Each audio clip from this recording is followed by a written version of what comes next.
Je vais pas défendre One Piece pour une fois, au contraire, je vais aller dans le sens de ceux qui drop One Piece après 10, 15, 20 épisodes. Au bout d'un moment, faut juste comprendre ces gens. Ce ne sont peut-être pas des gens qui ont eu la vision de ce qui allait se passer par la suite, qui n'ont pas eu des informations, qui n'ont jamais vu de flashback, de trucs particuliers. Juste, ils lancent One Piece, ils voient un manga de pirate sympa, ils lancent, ils voient l'animé, bah il est pas beau, c'est normal, hein, il a 25 ans, plus de 25 ans l'animé, donc c'est normal qu'il soit pas aussi beau qu'aujourd'hui, hein, surtout si c'est des jeunes personnes, je l'ai déjà dit, mais quand tu passes d'un Demon Slayer à un One Piece, c'est normal que tu sois choqué. Le début de l'histoire de One Piece, surtout en animé, n'est pas rapide du tout. C'est assez long à se mettre en place. On sait pourquoi. Hein. Il y a une raison de pourquoi c'est aussi long à se mettre en place, mais c'est quand même assez long.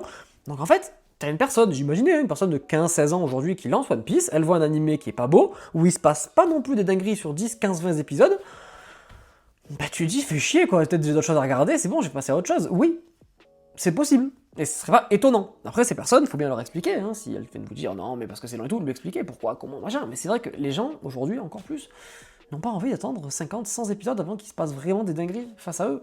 Et surtout avec un anime, encore une fois, je dis, qui est pas si beau. Soit, lisez le manga. Le manga, vous allez vous frapper même avec les scans. Hein. Vous allez vous frapper l'équivalent de 10 tomes en une journée, et voilà, vous allez kiffer.